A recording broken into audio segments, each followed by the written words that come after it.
Hello, Henshin heroes. I'm Nathan Marchand, aka the Subro. I'm Chris, the Sentai guy. Alrighty, this is our latest a live stream talking about the newest episode of Ultraman Omega. You'll notice that Jake is not here. Last we checked, he is fighting the deadliest kaiju of them all, Taco Bell. So Or or something like that. Yeah. or something like that. Apparently, he is murdering a toilet, we're not sure. So, we're gonna give him at least a little bit of time. And so, Chris, I think you and I will just chit chat for a few minutes and see if he gets on here. I do want to say thank you to everybody who has been racking up the views on that Ultraman Zero versus Ultraman Belial G Fest fight that I recorded, and I did a little sprucing up for it on a video editor and uploaded it. I've only seen one other person upload one of the Zero and Belial performances from G Fest, and I was wondering, like, is this the same performance that I went to? It was not. I lucked out. I went to the better performance, if I do say so myself. That other one, I was just like, no, these guys did a better job. When I was there. So yeah. Now I see Jake in the green room, but it says devices not connected. Aren't we having fun? Just throwing Jake under the bus. I thought we were just going to get to it. But anyway, so that's been racking up some views. We got a few new subscribers out of it. That makes me very, very happy. So hello to the new subscribers. But we do have a few people in the chat right now, Mr. Sentai Guy. We have Saiyan Girl. She says hello. And of course, because he never misses anything we do, we have Edwin. Hello, Edwin. First come, first serve for the summon episode joke. Haha. Yeah. Reckiness, telekinesis, Omega podcatched. Wow. Reckiness, quickly becoming the star of Ultraman Omega. I see where you're coming from with that. I don't think he quite steals the show as much as Earth Garon, but we'll get to that. Yeah. It's hard to compete with Earth Garon. It is, but Reckiness is different. He's actually not a robot.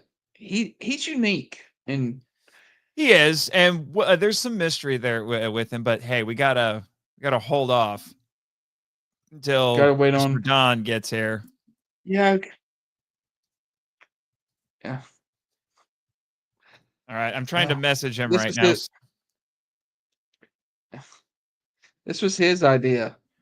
And yeah. Here he is and here he is failing. But no, like I said, while we're waiting for him, before we went on the air, this is actually kind of related.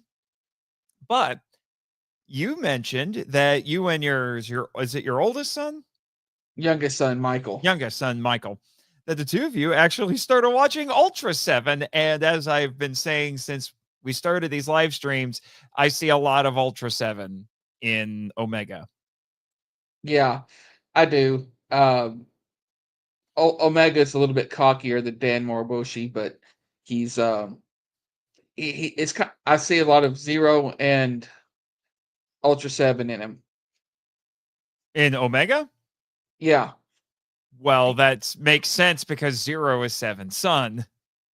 Yeah. But I mean, Omega's a bit of a punk. You have to admit the way he dances around. He likes to taunt a bit, kind of like Zero did. Seven's far more brutal so far. Yeah, you were telling me just how violent the show was, and I'm just like, get used to that. All the show Ultra series are insanely violent. The original Ultraman is kind of tame compared to the rest of them because they all just get crazy. Yeah, wait till you see 7 come back in Ultraman Leo. You might put him in the FTG club. Oh, okay. We'll see. Dan Moroboshi comes back in that show, and he's actually the team captain. And Oh, okay. he's a brutal team captain. Absolutely brutal team captain. And he is I not nice to Leo. I could see it. Speaking of people who come back, we have the original Ultraman is in this one. Ben Furia is a member of the Ultra Guard. If I remember correctly, I think he's actually the captain. No, He's no, not? he's I thought he was the captain. no. It's been a He's hot minute since I watched 7. oh, I was looking up a minute ago.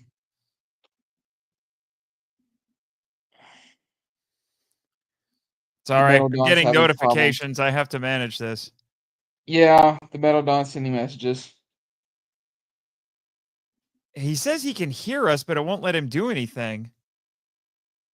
They will He should need to be. connect your. Oh, okay. Okay.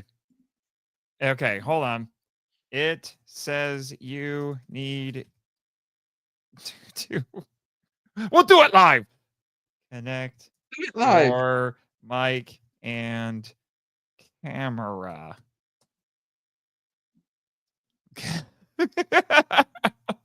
Okay, we'll do it live.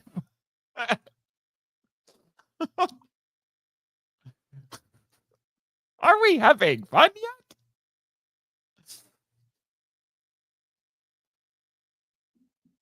Oh, Lordy. Why am I using my phone? That's stupid. Just a moment.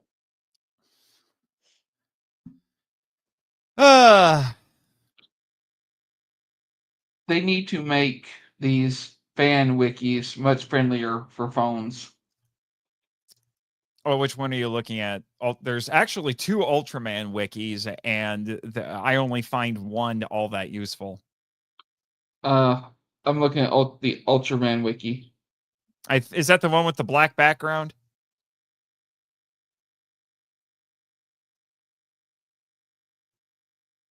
Is it the one with the black background?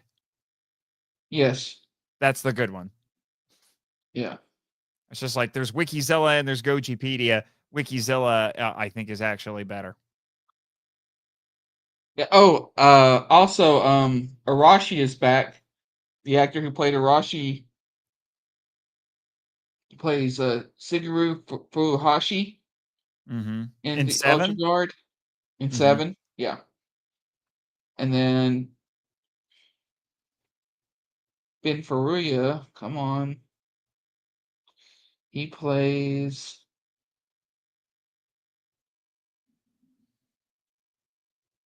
Stop with the ads. Yeah, those fan wikis are riddled with ads.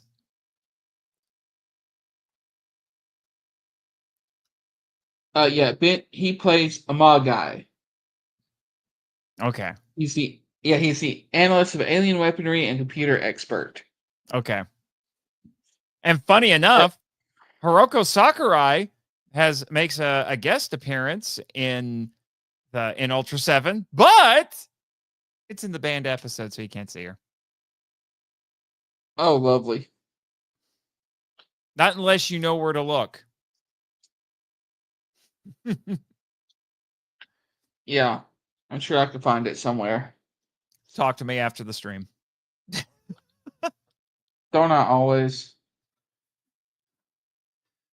Yeah, well, let's see if the Metal Dawn has defeated technology yet.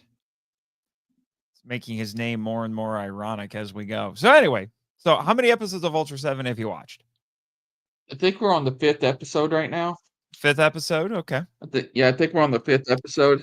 Yeah, when Yeah. that show So, was released by Mill Creek, because it was originally put out by Shout Factory as well as the original Ultraman. And what the original Ultraman wasn't put out by Shout Factory. Shout Factory did put out Ultra Q and Ultra 7 before Mill Creek did.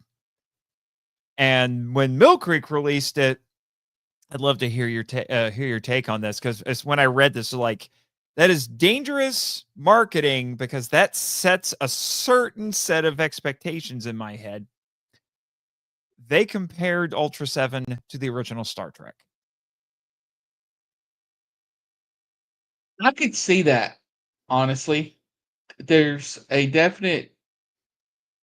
Because if you remember when we were talking about the original Ultraman, I said it was very Star Trek in a lot of ways. So I could see them leaning more into it with this one because this one is a little bit more hard sci-fi, I think, in a weird way. He says he needs to restart his computer and we can start without him. I'm just going to say we already did. Yeah. Yes. We're doing it live, people. Do it live. Welcome to the chaos that is recording for us. Well, yeah, well, you think this is chaotic. Just wait till season 2. We've got some more gimmicks coming. It's going to be fun. Oh, absolutely. We might want to wait until we do like a live stream that's a little bit closer to maybe kind of like talk about them a little bit, but I would rather save the explanation for the season 2 premiere. Yeah. One thing I've noticed about Ultra 7 so far is they interact with the aliens. There's a lot more first contact going on. All the villains are aliens. All the monsters of the week are aliens. Yeah. But in Ultraman there was only a few where they actually interacted and they had a back and forth. In this one so far, there's been out of the 5 episodes, there's been 3 different first contacts. The great leader doesn't want to see me tonight, Jake says. Apparently not. Apparently not. You may have to give us your opinions from the chat at this rate. Well, we'll see. We'll see how it goes. We'll see how it goes. We'll vamp for a little bit, but I think I will set a hard, like a hard, start time, I guess, for the actual discussion. Yeah. But anyway, you were saying? While we're vamping, why don't you tell us about the banned episode and why it's banned? It was banned for the most Japanese of reasons. The episode itself is, it feels like, because I have seen it, I've seen the dubbed version. Because weirdly enough, it was when Ultra 7 aired on TBS, I think that's what it was in the 90s, and Tsuburaya gave them this episode and they dubbed it, which is weird. But when the episode originally aired it aired twice. It was aired in 1967 and there was a rerun, I think, in 69, I want to say. And then the controversy came in 1970 with a magazine that published what they called monster cards for the different creatures that were in Ultra 7, including the one that was in this one. I think his name is Alien Spell. They're basically space vampires. Like the whole plot revolves around them giving these devices that they look like watches. The aliens disguise themselves as human and sell watches. And they sell primarily to women. Later in the episode, they start giving the watches to kids just to show how diabolical they really are. And then what the watches do is they drain blood from whoever's wearing them. And then the aliens use that for sustenance. So it's a dark, weird episode. It was directed by Akio Josoji. And, it went off with, it was aired twice with no problems. Well, in this magazine, when they did the monster cards, they used a different name for the monster. It's like a backup name. It was called what was it? Like Alien Hibaku or something like that. And it's derived from the name Hibakusha, which is the name given to the atomic bomb survivors in Japan. Oh. Because the alien looks like it has keloid scars. Ooh. But it was a backup name. It wasn't the name actually said in the episode.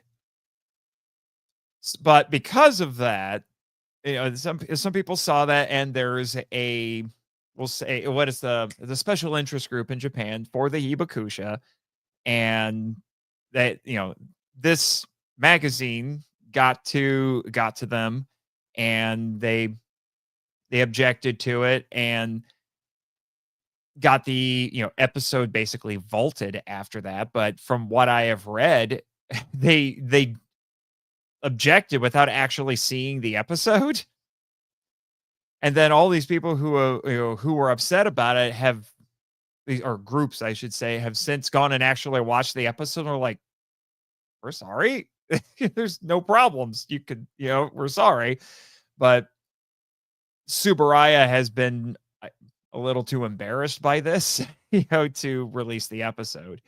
So, but like I said, they still gave it to TBS, and it got, when they aired 7 in the 90s, and it got dubbed. So, I don't know. It's weird. It's weird. There's a part of me that secretly hopes that when that 4K set gets released, if it's supposed to have a dub, I'm secretly hoping they might shock the world and release that episode. I don't think they will. That would be nice. That would be nice. But I can kind of see at that time, because there was probably a lot more survivors back then than there would be now. So there's probably more chance of being done now. But I can kind of understand the big sensitivities there, because they Japan is a heavily shame culture. Right. They try to, right. I think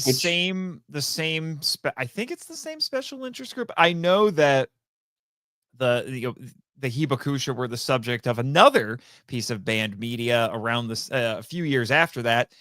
It's a movie that I've covered on the Monster Island Film Vault, The Prophecies of Nostradamus. They got that movie banned because of 30 seconds of footage. 30 seconds. You heard the episode, but for those who don't know, it's this bizarre movie that uses the famous Nostradamus, who supposedly predicted the future, particularly the end of the world, as the basis for this crazy disaster movie, because they think the apocalypse is about to happen. It's very environmental. It was not directed per se, but it had heavy involvement from Yoshimitsu Banno, director of Godzilla vs. Hedorah. And there's one scene where they're showing what would happen in case of a nuclear attack, and it includes like the world gets ended, and then the only people who survive into the future are these bizarre deformed mutants, and they're only in it for about 30 seconds, and then you find out later they're not even real. This was a what if scenario that one of the characters dreamed up, and they just illustrated it for you. Gotcha. But they got the movie vaulted for that. All right, he made it. He has defeated the kaiju in the toilet and the computer. He defeated the computer too. Man, had to restart my computer, and it had to update. Oh, okay. Good Lord, sir. Update on a basis, sir. Good Lord, sir. Is your name Hercules? You have to perform labors to to get on stream tonight. I suppose. I had to go through my trials. You had to go through your trials. Yeah. Well, the trials of the Metal Dawn. The trials of the Metal Dawn. We should get Rebecca to illustrate that. Illustrate that? The trials of the Metal Dawn. Well, it'll have to be an episode title at some point. Trials of the Metal Dawn. Oh, we have a new person in the chat tonight. I haven't seen this name before. Look at this. Monokuma. Yes, or Monokuma. Yes, we are very familiar with Kamen Rider. Yeah, do you guys know Kamen Rider? Yes, we do know Kamen Rider. Yeah. I did an entire podcast this season. Yeah, I did the entire original Kamen Rider series and a few extras on the predecessor to HPV3 Henshin, man. You guys joined me, actually, your first podcast episodes ever. I re-released these on the feed. You guys came on and helped me talk about a couple of Kamen Rider movies. And we have recorded episodes on Fies. Those audio files hate us. And we're there's the other They're on the trial we're way. trying to, yeah, there's the other trial we're trying to deal with. Once we get over like the one that's particularly troublesome, once we get over that, I think our episodes will they will flow like the spice on Arrakis. Absolutely. I'm coming up with You'll all be kinds of weird analogies today. Yeah. They will flow like the Taco Bell. Except hopefully they will smell better. It depends. Oh, the Guyver gets a little bit rough. Yeah, well, we know what we're talking about next season, and I don't know what to expect from one of them. Yeah. At least one of them. I kind of know what to expect from Jake's pick. I know what to expect from mine. And I have a pretty good idea about seasons, Time Ranger, but yeah, one of these seasons we should make it a rule where we all have to pick something that we've not seen before, so that none of us know what to expect. So none of us know what we're getting into. I've thought about that because there's still a handful of Ultra series, most of it from the New Gen Heroes era that I still haven't gotten to, and I've been debating because I've been watching going through the franchise with my brother, and he said he wanted to take a break from Ultraman for a while, watch some other stuff, but I keep wondering if I should just say screw it and just keep going forward without him, just so I can say I've seen everything.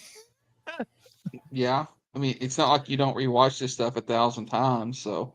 Right. Yeah, I mean, technically, just throw a few hints out there for people. My pick for season 3, not season 3, season 2.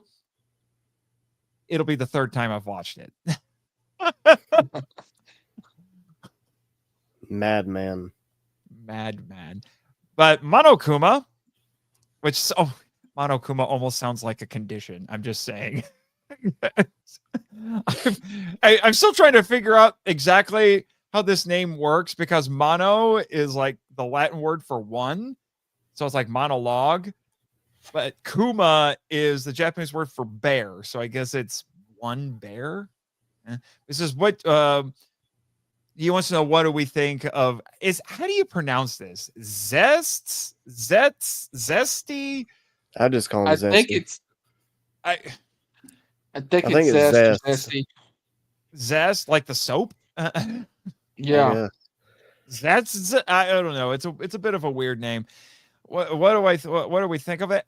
I'm gonna be honest. The first couple trailers I saw were very atmospheric. They looked really cool. I like the writer design, and then I saw an actual clip of the show, and it was a completely different tone than what I thought I was getting with those first couple previews. Yeah, Kamen Rider's been all over the place. Huh? I like the suit. The suit's great. The suit's all right. I don't like the Henshin belt. What? Because it's like a bandolier. I love the bandolier. Henshin belt. Because it's like a bandolier. I get why he does it. It's because when he's a civilian, he's got his gun on his hip, so he wears it as a bandolier. But it's very basic. I was watching it. Well, at this point, they're all very basic, unless you get some of the more phallic shaped ones. But the way that he was using it, it looked very practical. Like he just a quick motion down his chest, and he can hinge in, or he could change forms just in a quick motion. So it looked like they have some practical reasons for doing it that way. So I'm interested in seeing the show and how they do it. But I love the throwback to the Kamen Rider Ichigo, because there's a lot of. It's very much based off of the original Kamen Rider. It's almost like an updated version of that suit. Yeah, maybe no scarf though. No scarf, but they kind of like combine the scarf and the Henshin belt. Yeah. In a way. Yeah. I never liked the scarves. Yeah. I don't know. I do like the premise. I think that it's an interesting premise, being able to enter dreams, which has led to a lot of people joking about how he needs to fight Freddy Krueger.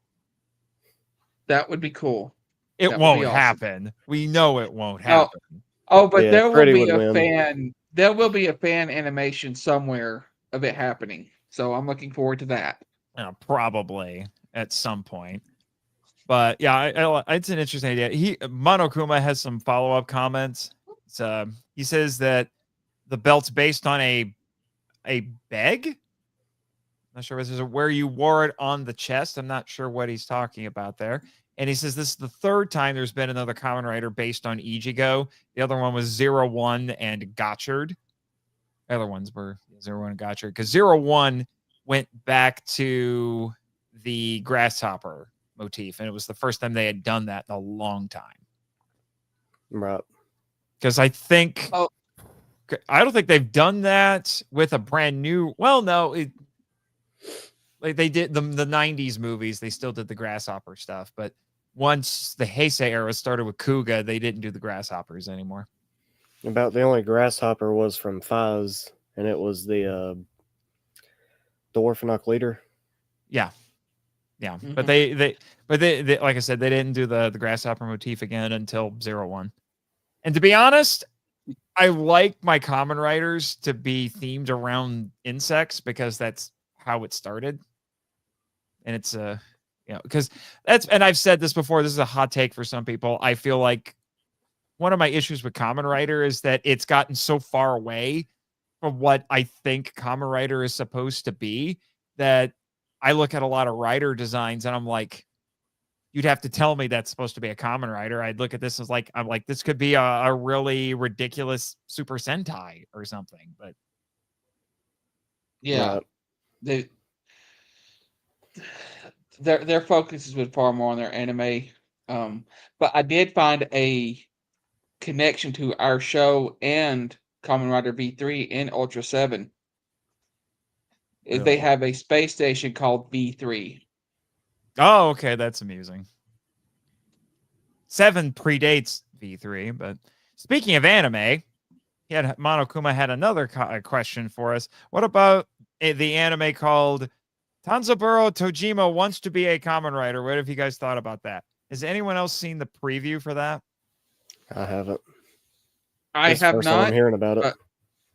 Same here, but with all the we had many Sentai related anime now, so it's about time Kamen Rider gets one. So I'm down for it. It's one I always wanted to cover. It's if I go off of what the trailer says, it's not a real Kamen Rider show. It's about it's about like a 30-something salaryman who grew up as a fan of Kamen Rider, and now he feels like he's just an office drone and his life is meaningless, and he still likes things like Kamen Rider, and he gets made fun of for it. And then one day he was walking home from work and he saw a woman I think it was a woman. She was getting mugged by a couple of thugs. So he put on a costume Kamen Rider mask and then went over and helped the lady. And then went over and saved the woman from getting mugged, and then decided to become a crime fighter. There was a Kamen Rider anime. It was called Futo Pi. Futo Pi, which was a sequel to Kamen Rider Double. Yeah. It's supposed to be double, but it's just a letter W, so it's a little confusing. What I don't understand is why Toei, in their infinite wisdom, said, "Oh yeah, put Futo Pi on Crunchyroll for the rest of the world." Even though it's a sequel, and the predecessor is not officially available. What? The logical thing would be to put the original show on Crunchyroll so people can watch that and the anime, but I guess that makes a little too much sense for you.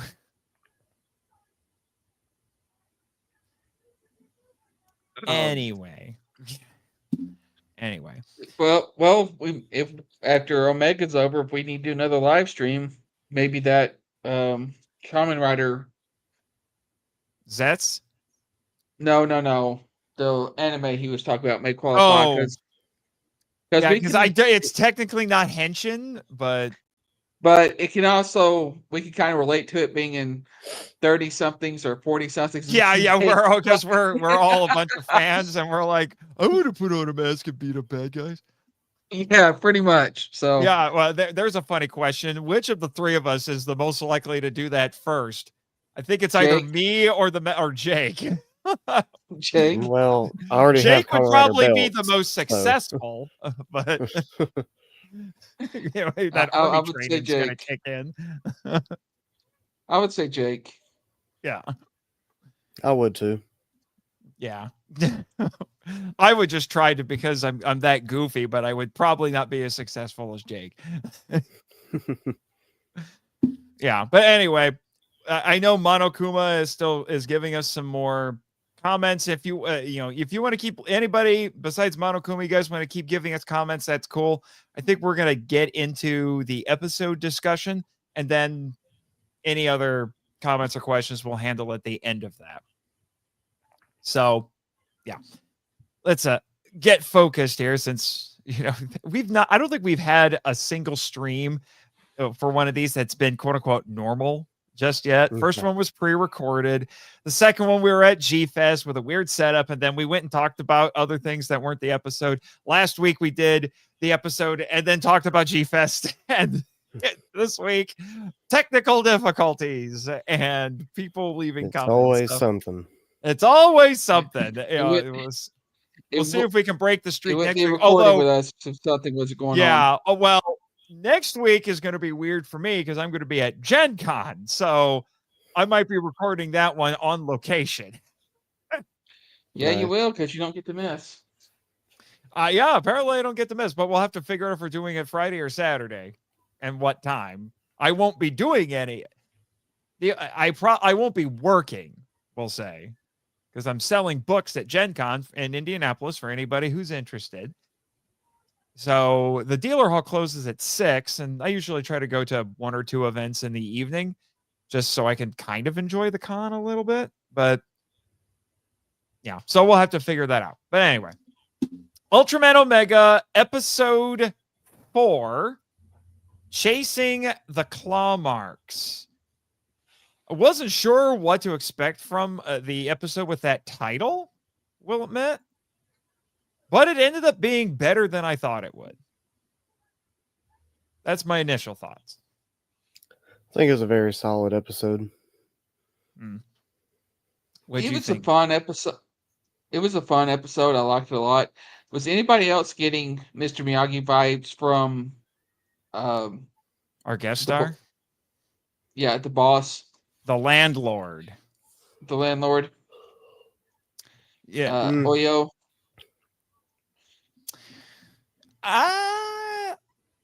I get what you're saying. I wouldn't say But Miyagi. He's very much a mentor, that's for sure. I'm actually trying to find the entry for the episode. You guys keep talking. But he's Because very much a mentor. Go ahead, sir. No. You guys can keep talking if you want. I'm trying to find the actual episode name because that actor, when I was watching, was like, he looks familiar. Where have I seen him? And then I did a little dig. I was like, oh, that's why. And unfortunately, he wouldn't be familiar to you guys. Yeah, here it is. Yeah. Ryo Kinomoto. Ryo Kinomoto. Okay. This is not the first time he's been in an Ultra series. Okay.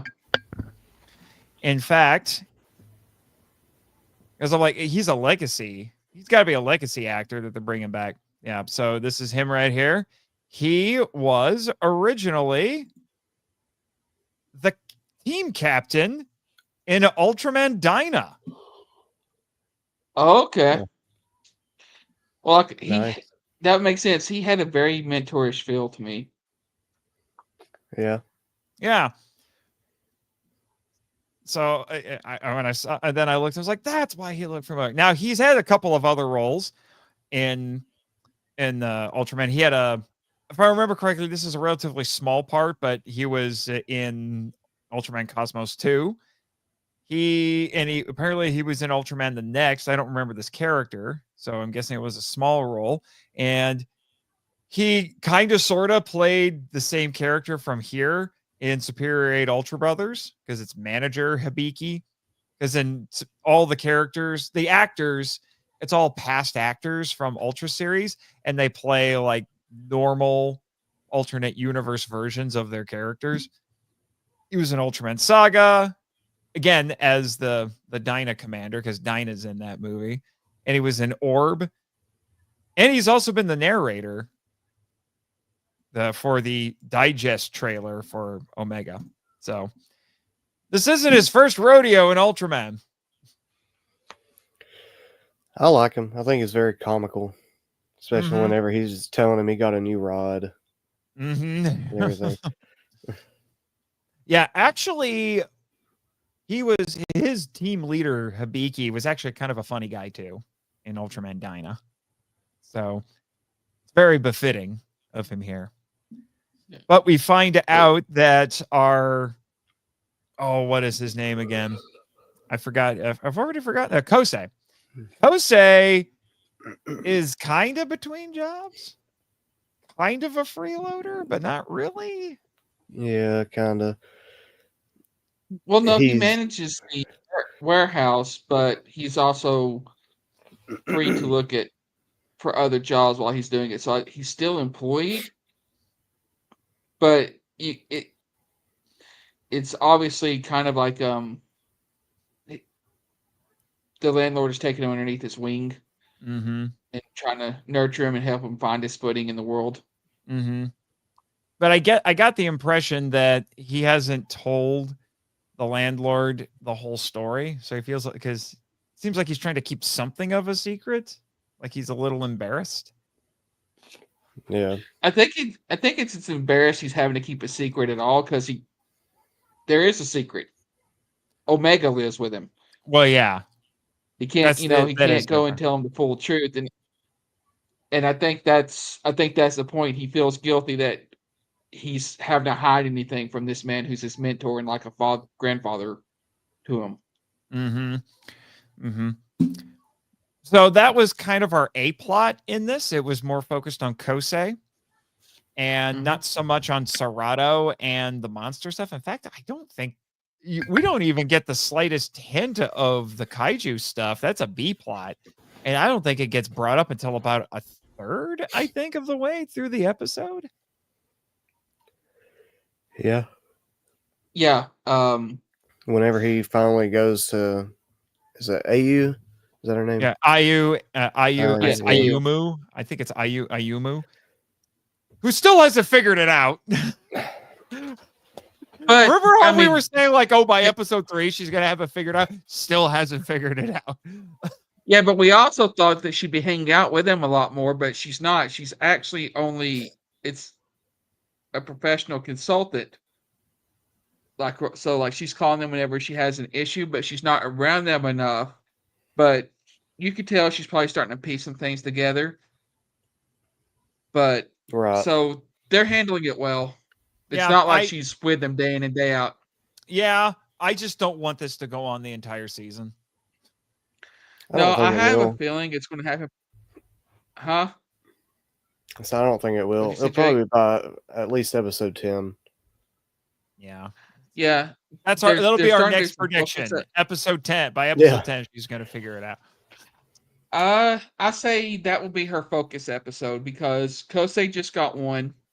Serato's getting one next week because he's going out of town by himself. Yeah. A little bit of a hint. Well, that's from the episode preview. And and then she's probably gonna get one. That's probably when she'll put everything together somehow. Yeah. Now the B plot stuff with the kaiju, I actually thought was kind of interesting. It was an angle that I'm surprised no one's figured this out before. Thought of trying this before, which is, the monster left claw marks on the buildings. We can use that to figure stuff out about the monster. Huh. Yeah. And they entered, and which is where the title of the episode comes from, Chasing the Claw Marks. yeah, and they did something interesting with the kaiju. He didn't recognize it, and then she was talking, and apparently somehow this was a dinosaur that mutated into a kaiju. So, in other words, he can only sense one that he's battled before, Mm. and this is throwing kind of a swerve into things. Like, oh, there are things from this planet that are going to be mutating into kaiju that he's not dealt with before. Mm-hmm. Yeah. Now, so I thought that was an interesting. They basically Godzilla a monster. Yeah. Yeah. They did kind of. There is that. They don't have a picture of our monster of the week. Therizirus. Oh wait, no. Mhm. There is the one for it. It's a pretty gnarly looking monster, I gotta say. Yeah, I love the design. Yeah, it's another bird. For the second week in a row, we have a bird kaiju or a monster of the week. But this one I actually think I like a bit more. Can we zoom in? I don't think we can zoom in. But yeah, Well, I like him. No, it's not a bird kaiju. It's more based off the modern designs of dinosaurs that they had feathers. Oh, okay. It's not a bird. Yeah, okay. It says It's a it's dinosaur. dinosaurian. It says it's dinosaurian. Yeah. But, very cool but the dang thing sounded like a turkey. I can't get over that. This thing is gobbling. Again, this thing is gobbling. They're starting to, with the whole dinosaurs, a lot of this said they might sound like really big birds. Turkeys? So they probably did that. It's Japanese kids show, man. That was probably for comedic effect. Well, Blazar sounded like a turkey too. True. Yeah, but this thing really sounded like a turkey. So here he is. He's slashing at Omega with those big old claws going. It's like, you should be on my dinner table in November. What are you doing? It's the gobbledygooker. The gobbledygooker? Oh, wait. This is the wrong sound bank. Wait. There we go. There's the correct button. You just like giving that to me. That was a rim shot, sir. That was a good reference to 90s. Fine. You got a rim shot. Yeah, you happy now? Oh lordy. Wow. Yeah. We have another new person in the chat. I'm just bringing this up because it's relevant to what we're talking about. We have Marks the Mukes, and he says, "Welcome to the stream, Mars. Fire 100%. Mars. Marks. No, he meant Mars. Okay. Yeah, but Mars anyway, the Muse. Turkey Dino. Yeah. And the claws were cool, and it was a nice design despite the turkey noises. And I like the idea of using the claw marks and that he leaves claw marks. It's a lot like with animals, how you can track animals and identify animals based on like they leave claw marks on a tree or something like that. So obviously a skyscraper would be the equivalent. Right. That was pretty good. But we got to talk about the big star of this week's episode, and that's Reckiness. Yes, Reckiness. I love Reckiness. Who is working really hard to be the Earth Garon of this show. But we're going to be getting more. We're going to be getting another kaiju transforming bot thingy. Yeah, probably. I don't know if it'll be next week, but I've seen toys. It's in the theme song. Don't know what its name is, but yeah. So we find out that it's telekinetic, and the statue only works for Kosei. because Serato tries and he's like, huh, I think he only likes you. Which I like that. I'm glad Yeah. Kosei is the only one that can use it. Yeah, I am too. Yeah, we don't need a Kamen Rider 5 situation where people are just passing the belts around like hot potatoes. Yeah, for real. Yeah, for real. But I did think that was, I like the idea. It's a nice power set.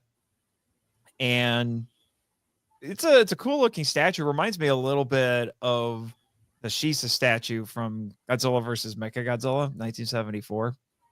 Yeah. It looks kind of toyish, but not so much that it bothers me. Every time they move it, it sounds like metal clinking. It does. That's just some good sound design right there. Mm-hmm. And it's kind of a Pokemon because it obeys Kosei to a certain extent. Right. But it also seems tied to him. That's what I find intriguing. It's tied to him somehow because it drains him. So now he's got the same problem that Serato has, where after he does stuff with Rekiness, he gets hungry. Yeah. I was hoping they'd bring that in there too, and they did. Yeah. Yeah. So they have something in common now. But the main thing that we find out with this is that Rekiness can be a sidekick. It could also be a power-up. Yeah. We have now seen it. It is confirmed. Not confirmed, but we've seen it for real now. This is the first episode where he gets used as a power-up. And I think it looks good, especially when his horn replaces the slugger. Mm-hmm. That's probably my favorite part about it. The tail becoming a sword I liked too. Yeah, that's cool. Yeah. I've gone on record as saying when it comes to these tokusatsu hero shows, when you start throwing power-ups into the mix, it can get a little ridiculous. Looking at you, Power Ranger battleizers. Stop insulting the battleizer, sir. Sir, some of them are stupid OP and ridiculously over-designed. Okay. In space. In space is tame compared to some of the other ones. I love the in space one. The Triassic Ranger getting a battleizer was way too much. Absolutely. Well, it had a limitation when it started, which is, I think it like the other like the Red Ranger could use it, but the other two Rangers couldn't. They had to. I'm not talking give about all their Triassic mode powers to itself. them to do it, so there was a drawback. I'm talking about that Triassic mode, which is already a power up, getting a battleizer. Okay, yeah. And then it had the extendo arms and legs. Yeah, it took a cool design. That one's the worst one by far, in my opinion. Yeah. But one of the things I really admired about the Tigadyna Gaia trilogy from the 90s is that's when they started doing alt modes for Ultraman, but all they did was change color. With maybe some slight alterations to some of to the base design. Like if you watch Ultraman Nexus, he mostly just changes color, but there's some slight differences to the design, but he's still very much recognizable as Nexus. But then you look at at some of these new gen hero Ultramen, and you're like, that's not that's not Ultraman Z. That looks like a completely different Ultraman. What is this? And he had like 4 alt modes. It was ridiculous. But with Blazar and with these last couple of shows after Blazar, it's like they only take part of a ridiculous over-designed power-up and they just put it on a piece of him. He gets shoulder armor, maybe a gauntlet, and a weapon. Yeah. And I'm like, I'm cool with that. Yeah. They're finding a nice balance there. I feel like Ultraman is really doing a great job of making itself different from Kamen Rider and Sentai. They've really embraced the zany side, going over the top, and they are kind of reeling it in. They're still they're still about selling toys, which is fine, but they're finding ways to make it more balanced and less Toei. Yeah. I'm going to be honest with you. Whenever, like, I've watched a couple of, like, the first episodes of a couple of the newer writer shows, and I've just been feeling like these are a bit overly flashy and a little too toyetic, and I had a hard time getting into them. I've been told they get better as they go, and I'm still gonna buy them just to have them in the library. But Well, I'm sure we'll end up covering them at some point. Sentai has been hit or miss a lot more recently with me.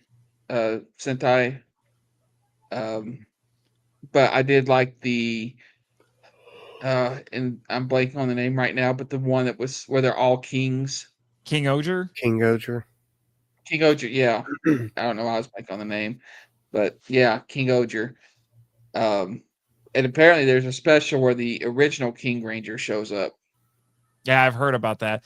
But getting back to Omega, what did you guys think of his, we'll call it, alternate finisher? I Because we mean, it didn't was get cool, the but Bestium beam. yeah, it was cool. A little over the top, but other than that, I think it was fun. It was very anime. If very anime. Yeah, it honestly felt very much like almost like a Zord finisher in a way. A little bit. Yeah. A I little didn't bit. like how he could freeze him with the Mhm. sword. So My only problem with what they did here is I thought it went long. Because he freezes him, does all the crazy spin slashes, but then he stopped, and then he just does the exact same move again yeah, with all the spin slashes. Yeah. Like I was like, "You're what?" It's like, wait, why are you, that? That looks like the exact same footage that they just played twice. Why? it probably was. I think it was to emphasize his attitude. He's like, "You hurt me, you hurt Reckiness. I'm going to mess you up twice just for the fun of it." It was that part. That was like the one, I'll say, misstep in this episode that bugged me enough to bring it up. Otherwise, I was actually pretty happy with this episode because it Yeah. has remained very consistent. I have to say that it has been very consistent. Yeah. I've been happy with it. I've enjoyed it. That was I did felt like the end attack did go a little bit long, but again, they're trying to show off a cool toy and it adds to the awesome Reckiness. I do like, and that you guys mentioned it, I do like the fact that they now both, when they use their energy, they get hungry. So Mhm. they're burning. So it puts a limit on both of them. And I also love how they used his telekinesis to find out where the invisible monster was by having him lift that stuff up. So when That he was started clever. moving it, Yeah, when the stuff started moving, he knew where to attack. So that was good. I like that. That's clever writing. Mhm. that was That smart was on Kosei. it was. It was because here's the thing: when it comes to superpowers, you don't just want to find, we'll say, combat methods, combat uses for the superpowers. I'm always surprised to see clever uses of superpowers. And actually, I would say if you've got weird and or kind of stupid superpowers, but you find really interesting ways to use them, even better. Absolutely. I've actually kind of argued, this is just fresh in my mind because I saw Fantastic Four First Steps today, but the Fantastic Four kind of have weird, at points, kind of silly superpowers, but the best Fantastic Four stories, the writers find clever ways to use those superpowers, unexpected ways Mhm. to use those superpowers. And I am happy to report this movie actually does that. That's cool. Yeah. It's like with Invisible Girl or Woman, she what she actually does is bend light, and there's been a few times in the comics she actually used that to deflect like Iron Man's laser beams or, anything that's constructed from light, she can actually manipulate. Mm-hmm. Yeah. So, yeah. So using the telekinesis to locate the monster and, not just throw stuff at, targets or whatever is really cool. yeah. Gotta say. Any other thoughts on the episode? Final thoughts on the episode? I don't have any. I give it a solid 9 out of 10. Wow, high praise. Really Mhm. high praise there. But I gotta ask, because this was not the only, I'm gonna say this was not the only Ultraman Omega release that we got this week. You actually made me aware of this, Metal Don. Did you watch it? Yeah, my kids tried it. The kids actually tried the dance. Yeah. That is amazing. I would love to try to, probably not the whole thing. I've got it pulled up because I'm afraid of the YouTube copyright bots. But I would love to show at least part of this on here, and hopefully they don't yell at us. But you owe it to yourself, Chris, to go back and watch this, because this was very entertaining. Let me see if I can find. Yeah, let me see if I can find. Well, if it's on social media, if it was released on social media, it should be It's fine. on YouTube. It's on It should YouTube. be. Then that's not copyrighted. That's free use. I've been on streams where they yell at people for showing other YouTube videos, even if the videos in question are like public domain shorts. I'm not kidding you. Yeah, or well, we they're could fight that. educational You wanna- shorts, and we still get a copyright claim. It's stupid. So incredibly stupid. All right, let me see. Where is it? I'm trying to find when they actually do the dance after they finish demonstrating it, that they actually do it. Okay, I think it's here. So let's see if the YouTube bots yell at me. I'll at least show this part. I'm not going to show the whole thing. And the Metal Don disappeared while I had the screen clicked off. Oh, he came back. Well, anyway. All right, here we go. Thankfully, they actually translated on here. It's called Try Ultraman Omega's Trending Omega Dance. Masaru Tange's Everyday's Trendy Exclusive Report. So it's supposed to be like this guy right here. I think he's supposed to be a Japanese, like influencer of some kind. Like a TikToker. They don't say what. We just know he records videos. They don't say what he does. But it's supposed to be him. And he goes to it's supposed to be the Tsuburaya factory. That's who these characters are in the back here. They're supposed to be the factory workers at the Tsuburaya factory. And he says, and they say, oh yeah, we do a dance every day to get ourselves psyched out and to get a little bit of exercise. And then Serato shows up, and I thought it would be the actor. It's not the actor. He's actually in character. And he learns the dance with them and then actually does it. And there's choreography in this dance that is directly inspired by Omega. And it's kind of hilarious. So, wait, I'm going to make sure. Okay. I think the sound should work. It says I can mute the clip, so I'm guessing that the sound is actually working. Let me hit play on here. Music start. Okay. Did you guys hear that? Yeah. Okay. So here you go, Chris. This is funny. You need to let your kids know about this, and they'll probably want to learn it. And then one of these days, you guys got to get your kids to meet up, and then they'll all become best friends or something. All right, here you go. See how long it takes before I get. So check it out. Music start.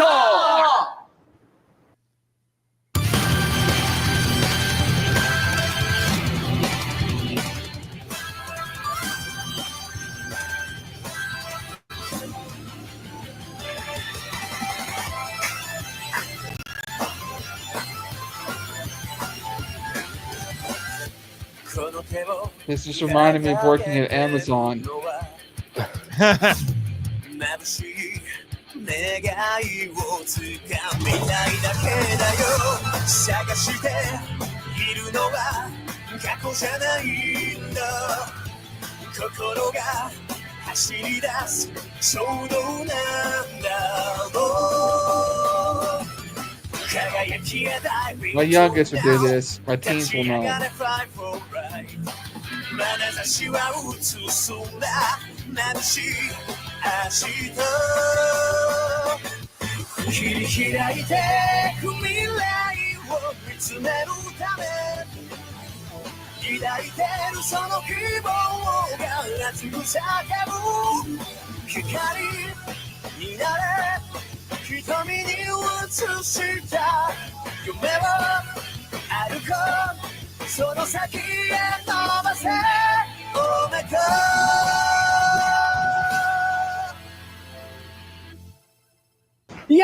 Well, there you go. I'll take that TikTok dance over all the rest of them. Chris, I'd like to watch I you tell do you it. what, Nate, you get nope, that ain't happening. I tell you what, Nate? Nate, you go to the dance studio. You get your dance studio too. Oh, I was going to say you want me to see if if I can learn. That choreography is not that hard. I could probably have that down by now. Well, I'm going to be preoccupied next week, but I can get that down if you really want me to. I do. Absolutely. I think everybody wants you to. I will definitely show it to the dance instructors and be like, so can we try this? Actually, absolutely. Actually, one of the classes I go to is a line dance class, so maybe I should show it to because the instructor for the line dance class is a friend of mine. So maybe I should say, like, we should try this just because, and I'm like the only one who's going to get it. and absolutely put it on TikTok. Yes, sir. No, it's got to go on YouTube. It's like, well, and then after that, I'll learn the choreography from Bye Bye Bye, dressed as Deadpool, because of course I will. Yeah, of course you will. Of course I will. Of course I will. All right, so there you go. Something for all of you Henshin heroes to work on. There's some dance choreography for you. There's an Ultraman dance now. I can't believe it. There's an Ultraman dance. You shouldn't be surprised, sir. I mean, it's too bad that this hadn't been released yet. I would have been like, please tell me at least one of these guys at Hero Premiere knows how to do this. Because I would have demanded it. I really would have demanded it. But anyway, before we sign off, I'll go back here and take a look at our comments and let me see, because I think we did have some more questions. Yeah. Here's one more here from Monokuma. We can address really quick. He says, "You guys think Death Battle will make Ichigo versus Captain America animation one day?" Has anyone here ever watched Death Battle? Yes, I have.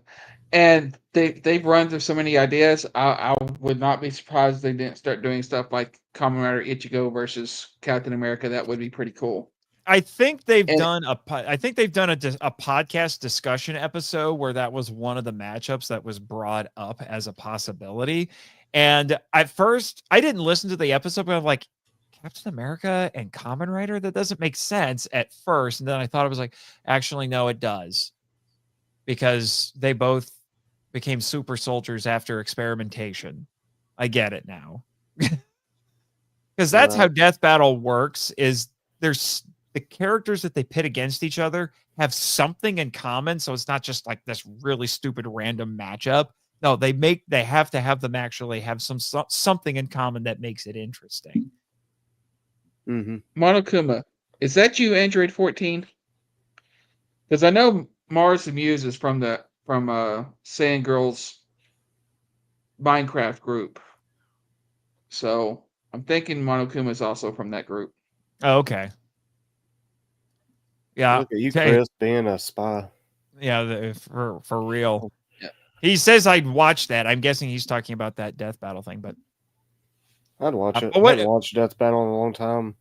I haven't watched Death Battle in a long Yeah. time either. I just lost interest. Mm-hmm. Power scaling, because that's really what Death Battle boils down to. It's power scaling. I know it's a bit of a joke to say like all nerds want to do is argue over who wins in a fight, blah blah blah, or blah blah blah. And I mean, I will admit I have engaged in that, but like there are people who make power scaling like their whole thing and they want to argue over it. And I have lost interest in power scaling after a while. It's probably why I've lost interest in Death Battle, to be honest. Right. Plus, All right, I Mars. know Death Battle has sparked a lot of controversy because there are people who make videos saying like, "This is why your episode is wrong and stupid." They, for the most part, and I haven't seen the most recent one with Miles versus Midoriya, but they tend to always say the American hero wins. I am pretty sure if I dug deep enough, I could find exceptions to that. Yeah, but you'd I have to dig. I haven't watched in so long. Yeah, I haven't really watched it regularly since they did the 2 or 3 Goku versus Superman. They've done 3 Battle. of them, and I'm like, why are we? Every time they do it, I'm just like, why are we? Well, the first rematch, I was like, okay, I kind of get it, but then when they did it a third time, I'm like, guys, why? Because they're very in the pro Superman camp, and they're want to make like there's nothing that Goku could ever do to make him a match for Superman. Like, so I'm not gonna get into that on here. Yeah, 'cause we all know Goku would win. Yeah. Superman's kind of busted, but Well, so's Goku. I mean, it's like if he doesn't control his energy, he can wipe out the universe. So it's the same thing. Both he and Superman are pretty equal in that regard. yeah, honestly, One has actual God key and the other one doesn't. honestly, I would. There was a related show. I don't know if it's even still around anymore, if they have ties anymore, but it was called 1 Minute Melee. And it was like Death Battle, but it was just the fight, no analysis. They said no analysis, no research. They just pit the characters against each other and I guess kind of just figure out on the fly or whatever who's going to win. Well, they did one that was kind of amusing where they actually started it with some text that said, okay, guys, we're not even going to have a timer for this one, just so you know. But they did it anyway, and I'm like, this is a more interesting matchup to me than Goku and Superman being done 3 times. They did Saitama versus Superman. So it's One Punch Man versus Superman. And I'm like, okay, I'm more interested in this. And basically what it boiled down to was they're both so powerful they can't hurt each other. Oh, good. Because they would keep hitting each other and nothing, and like they could launch each other and all of that, but they couldn't hurt each other. Yeah.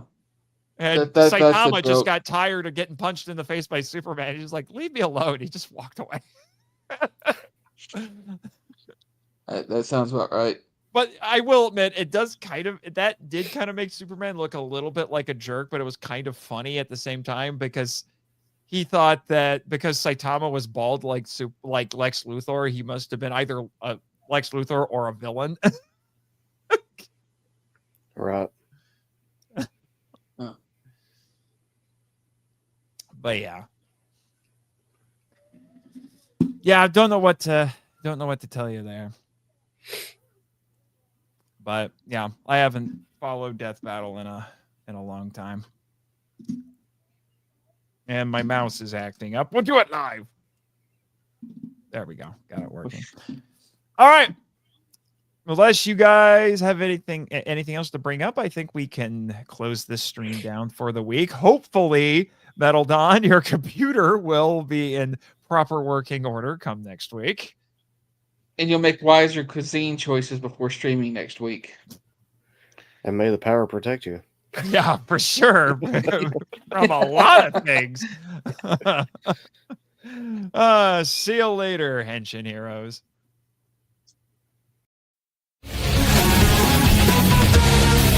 Thank you for listening to Henshin Power V3, a podcast produced and hosted by Nathan Marchand, Christopher Reiner, And Jake Camber. If you'd like to send us feedback, we'd love to hear from you. So email us at henshin.power.v3@gmail.com. Follow us on X, the artist formerly known as Twitter. Thank you, Danny DeManna, where our handle is @HenshinPowerV3, and join our official Facebook groups, Power Rangers Legacy and the Marco Out Lounge. We also have a Discord server called the Marco Out Lounge. Check the show notes for links to all of them. Subscribe to us on Apple Podcasts, Spotify, YouTube, and other great podcatchers. The podcast logo was designed by Rebecca Hudgens. Follow her on Instagram at super_r_illustrations. Our theme song is a Joe the Hero remix by GVG Kid, which is based on a track from the video game Beautiful Joe. All film and audio clips belong to their respective copyright holders, and no infringement is intended or implied. Please rate and review us on Apple Podcasts, Spotify, and Podchaser to spread the word about the show. And until next time, Watch!